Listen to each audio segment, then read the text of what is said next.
there, Steve Cowdin up in Colorado. Today we're over at Dick Shelton's shop. He's the fabricator in charge of the restoration on the Idaho Special, which is the car right here before me, up on the jack stands.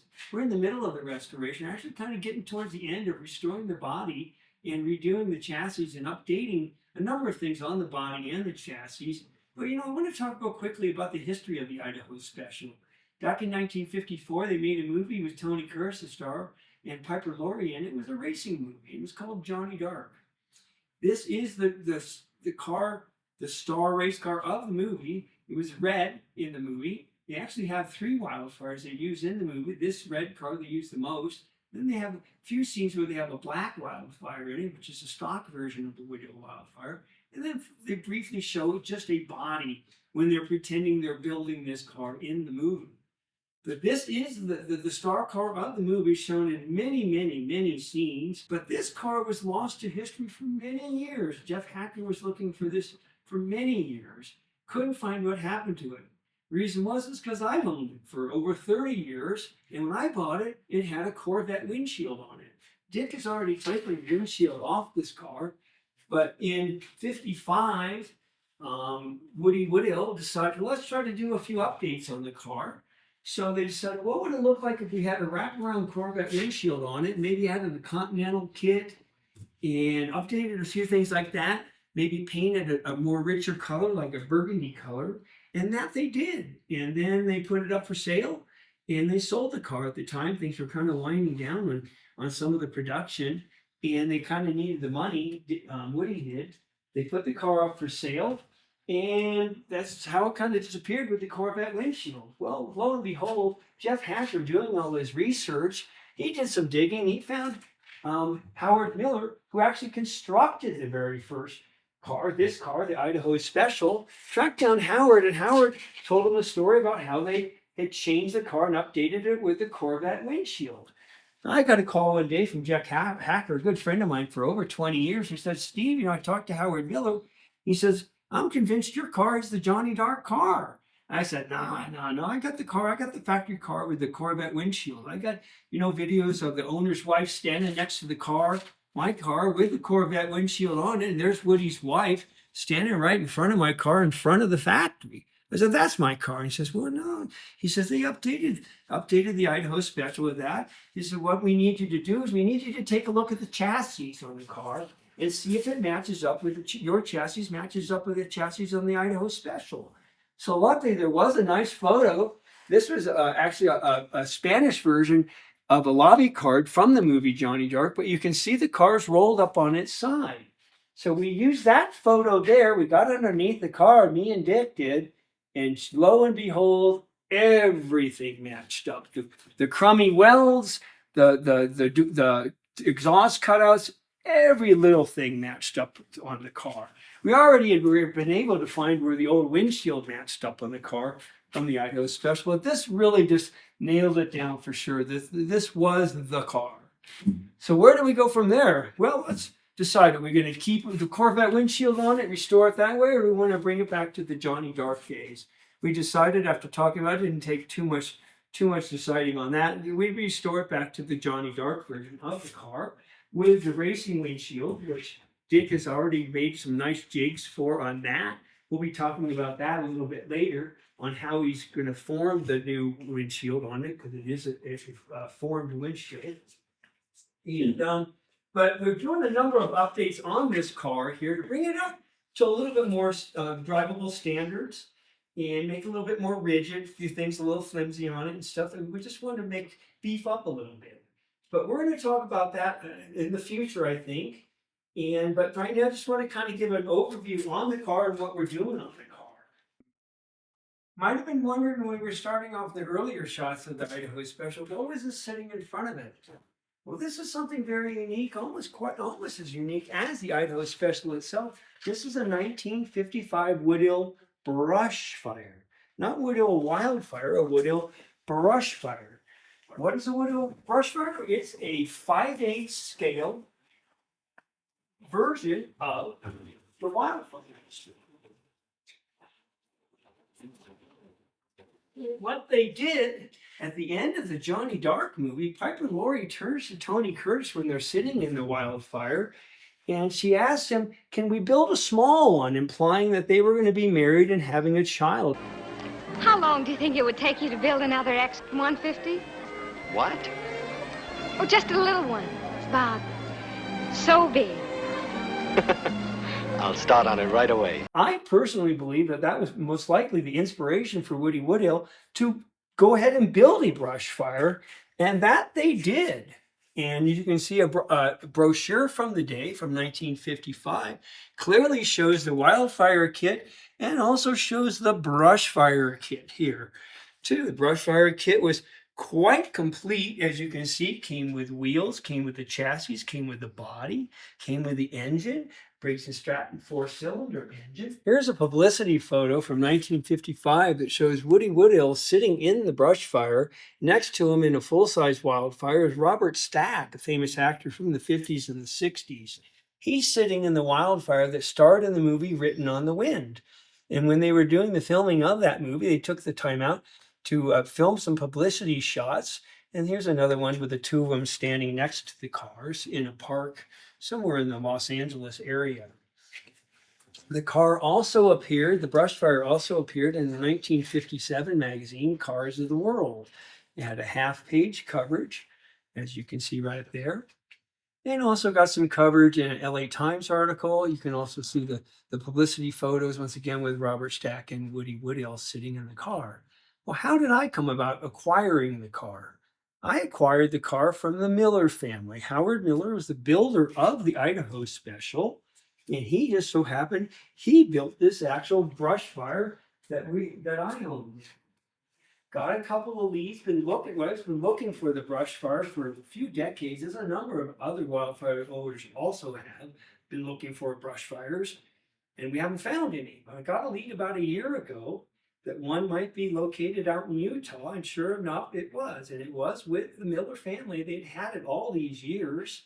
And once again, like I said, Howard Miller built the chassis and put together the wildfire. He didn't build the body. That came from Bill Tritt, as did Bill Tritt built the bodies for the brush fire. But Howard did the chassis on the car. This car, when I bought it, came with a McCulloch engine. And Howard had put that engine in, I believe, in 1964 to make the car go faster than the 4-cylinder Briggs & Stratton engine. And it says the car does 50 plus. I haven't tried running it that way. But my thoughts are to bring the car back to the original form it was with the Briggs & Stratton engine. So I have removed the McCulloch engine, of course saving that, and have located a new old stock Briggs & Stratton engine from 1952. And have that on its way out here now.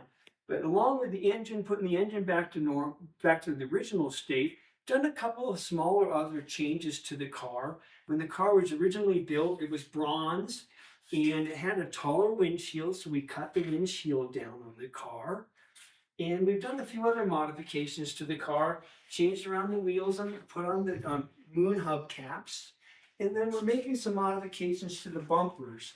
Bumpers seem a little oversized, in our opinion, for a 5/8 scale car. I believe that they're modified Crosley bumpers, not positive, but I think they're Crosley bumpers that have been bobbed. So we started thinking about it. Well, wouldn't it be neat to have, bumpers at a little bit more appropriate size? So that's what we're in the middle of fabricating right now. And as you can see, this is the new bumper we're working on now.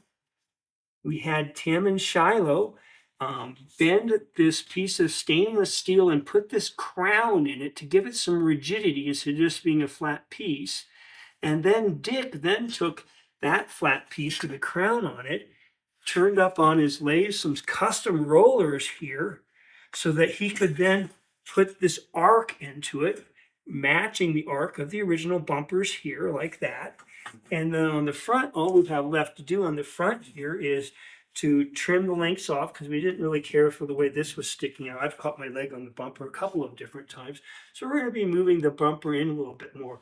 But also on the front of here, you'll see this little grill in place there.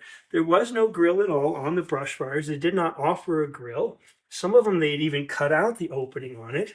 But Dick and I thought, wouldn't it be neat if it had a little grill on there? So what do? Is you make up a little pattern out of cardboard first, kind of fitted in there. And then with Dick's magic touch with fabrication, he fabricated this piece up out of cold, mild steel. And now we're going to take it down and have it chrome plated. Got some pretty complex curves into it. Dick managed to make a tapered piece of plastic, rounded to form these complex curves, and then welded it in the center. Came out really nice. Came out pretty trick. You know, once again, you know, when you're making custom stuff, you do up little patterns. We made up a little pattern to make it have a working taillight on the car.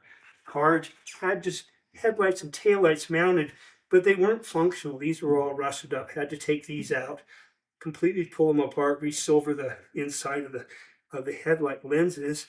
Back on the taillights, just had lenses that were just kind of screwed onto the body. We fabricated out of sheet metal some neat little lenses for the taillights, so that now that they're functional. So then we have headlights and taillights on the car.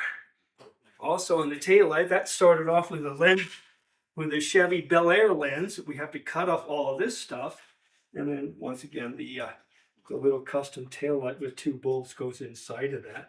Another thing we had to do on this car was it was missing one of the little side wings here, the wind wings here. So how do you go about making a new one of those? They're custom formed. Well, you leave it up to Dick Shelton to build up a mold here, custom mold here. We took the one that we had, got the proper contours of it. We bought the Lexan, and Dick molded us up and actually made us a left and a right, so we replaced the one that we had. Also, he was the one that cut down the windshield, made it a little bit lower. Was more functional when it was tall, but the lower we think looks a little bit more appropriate for making it look like the Idaho Special. One last thing here too, I want to talk about here. You saw when I took the car cover off, I kind of get a kick out of making the custom car covers, and then having embroidered on the car cover, made up some little hubcap covers, like I did on the Miklich, and then had those embroidered up too. Another neat touch, and I got this one from Jeff Hacker, is go ahead and have some shirts made up. This one I have a Wildfire shirt on right now, but I also have some Brushfire shirts with the Brushfire on the front. So we've been talking about the gentleman here, this Dick Shelton, a number of times. He's kind of my Superman hero here. He's a fabricator and a car upholsterer. And I want to introduce here is Dick Shelton here, right here. He's a good friend of mine, Dick. Yeah. And Dick's been working his tail off on this guy here. He's right in the middle of it, but he's been gracious enough to spend a little time and tell me what he's kind of got planned here on the interior. What do you think maybe we're going to do here on this interior? A lot of it's going to depend on how the Wildfire ends up. We're going to make a match, so we don't have anything finished here. So we are going to make some panels, door panels, to finish this off. The seats we'd kind of like to make look like a bucket seat or 2 bucket seats. It may still just be 1 seat, but we'll try to make it look as much as we can like the original. But we haven't gotten that far on the original car yet. I'm still doing body work and a lot of other things on it. So when we get that far, we'll make sure this one ties in with this. And certainly when he is doing that phase of the restoration, we'll do an updated video on it too. Oh, one other thing I forgot to mention too is, remember, we've got the model that we're building, having made of the full-size Wildfire, the Idaho Special Okie Spalding of Johan Models. We got a little delayed on that. Okie had a few health issues and stuff that he's overcome that kind of delayed the release of the model.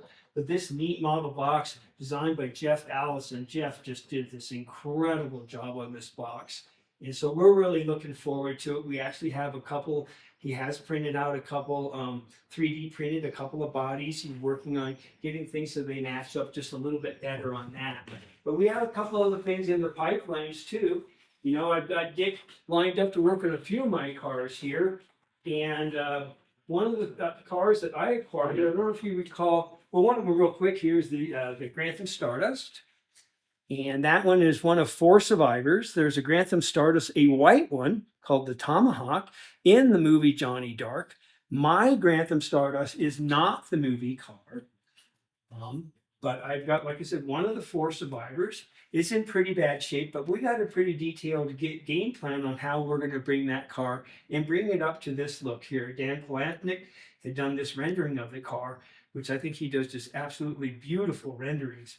But another thing that we got in the works, and you guys might remember from the viral video with Mike Puma, when the tire explodes, when Mike Puma's digging out the Studebaker stiletto from the swamp down in Florida. And it went viral, over 300,000 views on it. And then we got a nice rendering once again here by Jeff Allison on what the Studebaker stiletto could be. And that is the way we are going to build it, with a little bit slight difference there on the front. We're going to do the red car version on the bottom of the front. But we've got a number of things here lined up. And with Dick, you know, an excellent fabricator and interior guy, we got a lot of stuff in the pipeline here, and looking forward to doing some more videos.